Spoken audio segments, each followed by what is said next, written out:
She laughed. "You really think I'd introduce you to my parents?" Right in front of her friends. I just smiled and said, "Don't worry, you won't have to."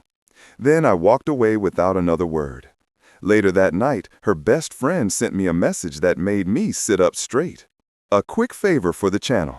Hey Reddit fam, if you're enjoying our channel and want to show some real support, please upvote and hit that hype button. It's like a super like that pushes our videos out to way more people. I'm 29. I work in digital marketing, and up until 3 weeks ago, I thought I was in a solid relationship. Her name was Jessica. We had been together for 2 years. It wasn't perfect, but I thought we were building something real. I was wrong. Let me rewind a bit. I met Jessica at a mutual friend's birthday party. She was fun, ambitious, and on the rise at a tech startup. The connection was immediate. Within 3 months, she was practically living at my apartment. We fell into a comfortable routine. We grocery shopped together on Sundays. We watched Netflix every weeknight. We went to weekend brunch at our favorite spot downtown. I thought I knew her. I thought we were solid. Of course, there were small signs. She never wanted me to meet her parents. There was always an excuse. "They're traditional," she'd say. "I want to wait until we're more serious." 2 years seemed serious enough to me, but I didn't push it. She also spent a lot of time with her college friends, which I thought was healthy. Independence in a relationship, right? I had my own friends, my own hobbies. I trusted her. The night everything fell apart was supposed to be casual.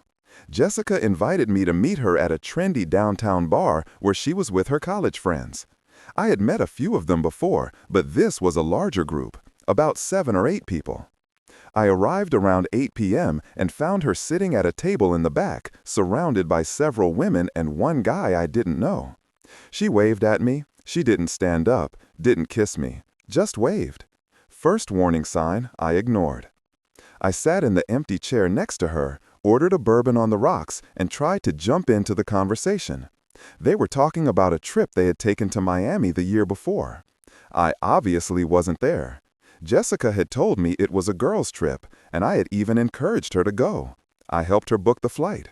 So I just listened, nodded, and chuckled where it seemed appropriate. I felt like an outsider, but I figured I'd bond with the group over time. Then one of her friends, Melissa, turned to me with an excited smile and asked, "So, when are you finally gonna meet Jay's parents? You guys have been together forever, right?" As in 2 years. I started to give a casual answer, something like, "Hopefully soon," but before I could finish, Jessica laughed. It wasn't a nervous laugh or an embarrassed one. It was a genuine scoffing laugh that cut right through the bar noise. She looked at Melissa, then at me, and said, "You really think I'd introduce him to my parents?" The table went silent. I felt my face go hot. That sickening feeling of having just been slapped in public. Someone cleared their throat. The guy across from me suddenly became very interested in his phone. Another friend stared deep into her wine glass, as if it held the secrets of the universe. Jessica just stood there, with a slight smirk, swirling her martini, like she'd just made a joke only she understood. I could feel every eye on me, waiting for my reaction. I was going to yell, defend myself, or pretend I found it funny. I did none of that. I looked at her, really looked at her, and for the first time in 2 years, I had the sense that I was looking at a complete stranger. I smiled. Not a fake smile, but the kind of smile you give when you finally understand the joke you were unknowingly part of. And I said, "Don't worry, you won't have to." I stood up, left a $10 bill on the table for my drink, and walked out. I heard someone behind me say, "Dude, what was that?" Maybe to Jessica, maybe not. I didn't look back. I didn't need to see her face. I got in my car and drove home. My hands were shaking the whole way. It wasn't rage, it was adrenaline. The sudden, crushing realization that I had wasted 2 years of my life on someone who saw me as a punchline. I thought she would text, call, apologize, explain, beg me to come back. But my phone stayed silent for 3 hours. I sat on the couch, staring at the wall, replaying the moment in my head. What did I miss? How could I not have seen it? I was just a placeholder, a warm body to fill the void in her life until something better came along. Then, at 11:47 p.m., my phone vibrated. It wasn't Jessica. It was her best friend, Lauren. We had always gotten along. She was the one who told Jessica I was a nice guy when we started dating, and she had defended me several times. She said you were too nice to make a scene, that you would accept whatever she said, and I just couldn't stomach that. You don't deserve this. I felt numb. 6 months. 6 months? I repeated in disbelief. Yeah, I'm sorry. I thought you knew. I thought you guys were in some kind of weird arrangement, but tonight it was clear that you had no idea, and that's not right. I thanked her. I don't remember what else I said. My mind was just white noise. I hung up and sat there in the dark until 3 a.m., trying to process it all. 6 months. Half a year. All those nights she said she was working late, all those weekends with the girls. Every time she seemed distant, distracted, she was with him. And then I started to plot. Update 1, the digital trail. Jessica finally texted me the next afternoon. Hey, can we talk? I think you overreacted last night. Overreacted, as if I were the problem. I didn't reply. Instead, I called my friend Marcus, who works in IT security. I asked him a hypothetical question about shared cloud storage and if it was possible to access someone else's backup. He explained how it worked.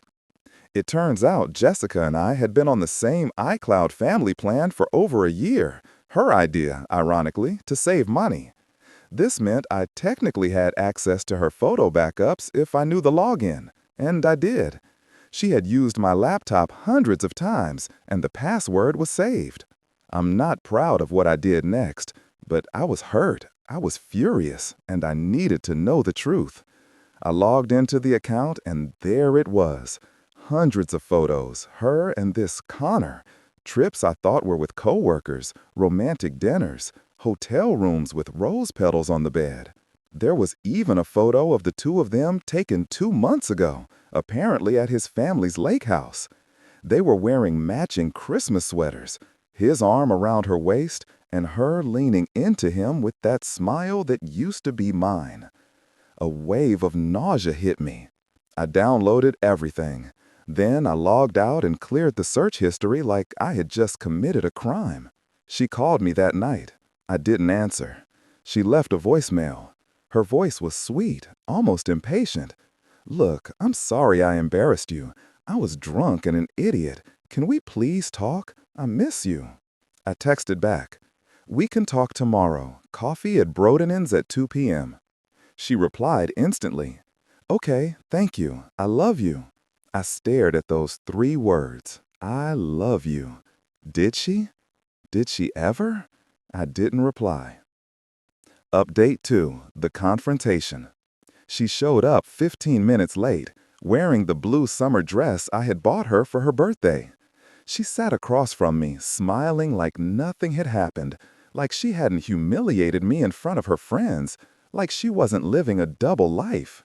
Hi, she said, reaching her hand across the table to touch mine. I'm so sorry about that night. I don't know what I was thinking. I was drunk and an idiot. I pulled my hand away. Tell me about Connor. Her face went pale, literally colorless. What? Connor? The guy you've been seeing for 6 months? She opened her mouth, closed it, opened it again. Who told you that? Does it matter?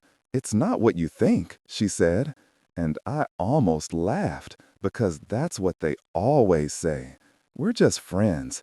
I cut her off. I picked up my phone, opened the photo folder, and slid the device across the table to her. There are about 300 photos that say otherwise. Her hand shook as she picked up the phone. She scrolled for about 5 seconds, then dropped it, her eyes welling up. How did you? iCloud family plan, I replied. And by the way, you're terrible with technology. You should change your password. She started to cry, real tears this time. not those manipulative ones she used when she wanted something. These were tears of panic, of desperation. I didn't want this to happen. Connor and I, we just connected. We met at an event and we started talking. It just happened. But I do care about you. I didn't want to hurt you. You didn't want to hurt me, I repeated slowly. But you humiliated me in front of your friends, spent 6 months lying to my face, and made me believe we had a future while you were planning your life with another guy. I was confused, she said. I didn't know how to break up with you. You're just so good to me. You're stable, you're kind, and convenient, I finished. That's the word Lauren used. She flinched. She had no right to. She had every right, I interrupted. She's been a better friend to me than you ever were a girlfriend. It's over, Jessica. I want you out of my apartment by the end of the week. I'll be staying at Marcus's place until you leave. Drop the key on the counter. She grabbed my hand across the table, her nails digging into my skin. Please, can we talk about this? I'll break up with Connor. I'll do whatever you want. I'm messed up. Please. I pulled my hand away and stood up. No, we can't. And just so you know, I already spoke to the landlord this morning. The lease is only in my name. You have no legal right to stay. So pack your bags and get out. I left her there, crying over cold coffee. I had spoken to the landlord earlier, explaining the whole situation. He was sympathetic and told me I was completely within my rights to ask her to leave. Update 3, moving on. She moved out in 3 days. Lauren hooked her pack and kept texting me updates so I knew when it was safe to return home. She's taking the coffee maker, one text read. I didn't care. She could take whatever she wanted. I just wanted her gone. After it was all over, Lauren sent me one last message. She's a mess, but you did the right thing. I'm proud of you. I blocked Jessica on everything. Phone, social media, email. I even blocked Connor, even though we had never exchanged a word and never would. I needed a clean break, a fresh start, and no reminders. 2 weeks later, Lauren texted me again. Are you sitting down? My heart sank. What now? Connor broke up with Jessica. I actually burst out laughing right in the middle of the grocery store. Why? Apparently, he didn't know she was still in a relationship with you. She told him you guys had broken up last year and were just roommates finishing out the lease.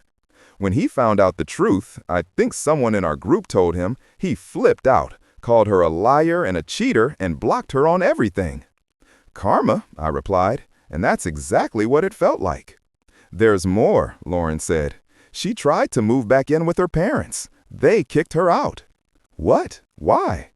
Her mom found out everything. Listen, Jess's parents actually loved you. They thought you were going to propose. Her mom kept asking about you.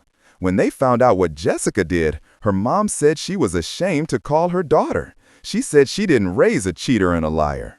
I didn't quite know how to feel about that.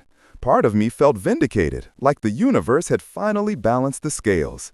But another part just felt sadness.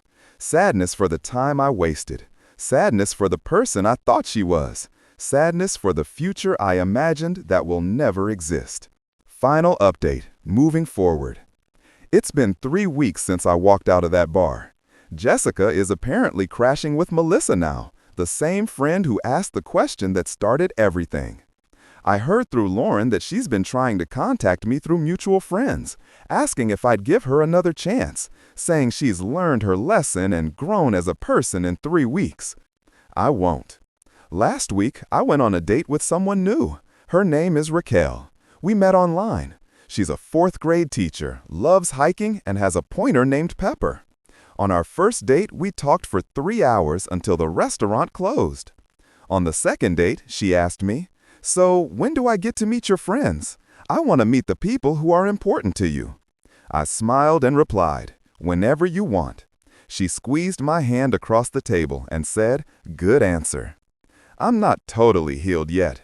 There are still days when I think about Jessica, about what I lost, about the fact that someone can lie looking into your eyes for 6 months and still sleep next to you every night. I think about all the signs I ignored, all the red flags I tried to rationalize away because I wanted to believe we were happy. But I'm getting there, and now I know what I won't accept anymore. I'm not going to be anyone's plan B. I'm not going to be anyone's joke. I'm not going to be anyone's convenient option.